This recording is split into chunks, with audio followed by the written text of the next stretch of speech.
In this short video today, I'm going to speak about how you can become a sports nutritionist. So I'm going to use an advert as well to help you through this process. So I'm going to speak about a job that's just come up at Leinster Rugby Academy. Now this role is in mind for someone who's got a couple of years experience post-university. So what I'm going to do is, as I go through the advert, is focus more on the basic elements of it rather than getting too nitty-gritty. So these are the key qualities. As you can see, it's a very long list, and I won't go through all of it. So you may wish to pause it or go on to the IRFU Jobs website to get more information. But this first point here is a postgraduate qualification in nutrition, sports nutrition. So you're a sports science student, you've got to go and get your postgrad as well in nutrition. How do you find these master's courses? Different ways and means, but a good starting point is findamasters.com. So this is just a screenshot from the website, and it's got a list there of 115 relevant master's degrees. Very, very conclusive list. It's not just for sport nutrition. Any masters you're looking at, do take a look at that and scroll through. Next is ISAC Level 1 accreditation or above. What I suggest you do is just get yourself on Google, type that in, have a little look, just understand how this works, how much it costs, how long it takes to do. Next, you'll need experience in, well, essentially providing nutritional information, nutritional plans, having an understanding of nutritional demands of a particular sport activity that you're interested in. How do you do that? Well, I'd start off with the more simple books. Your library should have some sports nutrition books, so you can save yourself 50, 100 quid by just renting the books out. Don't worry if it's not the latest edition. If it's 10, 15 years old, it's still very relevant. But what I'd also do is try and find a book that relates to the population you're interested in. So you start off with the basics and then go and buy a book for football, boxing, tennis, young adults, as you can see here. Wherever that population is, fine tune it in a book like that. Also go on Google Scholar. There's plenty of papers you can get on nutrition in your niche area. I'd also be very generic. I'd look at the hard science of protein, carbohydrates, hydration. Not all the papers have to be in your specific area, so I would look for those generic papers as well as how does that transfer into your particular sport or activity.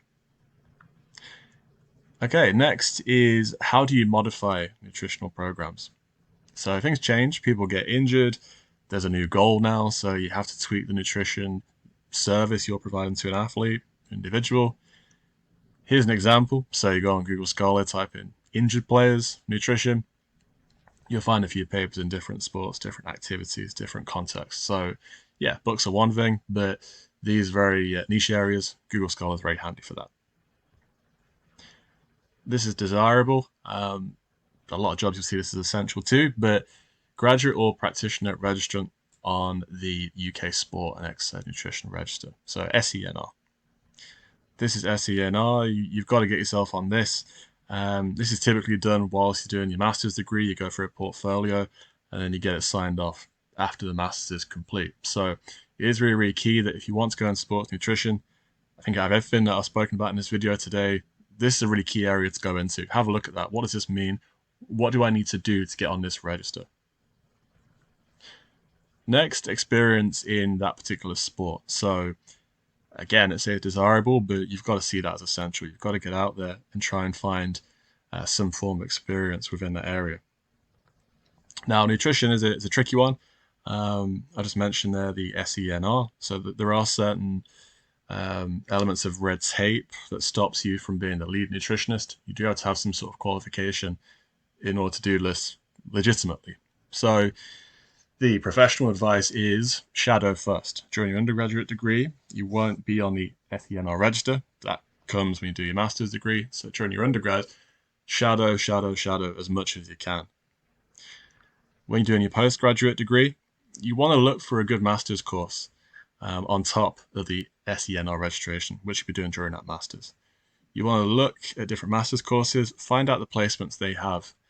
I chose my master's based on the placement opportunities. It's something I don't regret. It was a great decision. Not every uni is level on that playing field. Some have great placements, some don't. You want to make sure you get yourself a really good placement at a high level. And that comes from preparation, looking at these master's courses. It takes time, but it's worth it. Lastly, experience in research. And you have your dissertation, and that's one thing. So you've got that in your final year of your course and a master dissertation as well. So that's two. What I'd also think about is getting involved with research that's being done at your university. So speak to your nutrition lecturer and ask them about their research. Is there anything you can do to get involved? Can you go in the lab, whatever it is that they're doing on the field? Is there something you can do to help? Not just lecturers, have a look at the postgrads as well. So are there PhD students, master's students who need help within a project? It's not unusual for an undergraduate to get involved and help on a study. Okay, you don't have the biggest responsibility, but it's a starting point. Lastly, you can be a participant in studies as well. So I mentioned already about assisting in a project, but starting off by just being in the project, you get to see the whole process of a study. How does it work? So I think more so if you're a first, second year student and you're just a bit curious, if you see an advert for a nutrition study with a PhD or a lecturer at your university, get involved. I did that. It really helped me understand the process of research by being involved in those studies. So, like the previous videos for careers, I'm going to break down stuff that you can do now and what really you have to wait for in the future. So, it's quite an extensive list actually. Firstly, information. I've already spoken about books, journals. There's also podcasts, nutrition, YouTube channels. Shop around, see what you can get, and just absorb the information. Network. I talk about this all the time, but just network. Find people that work in nutrition.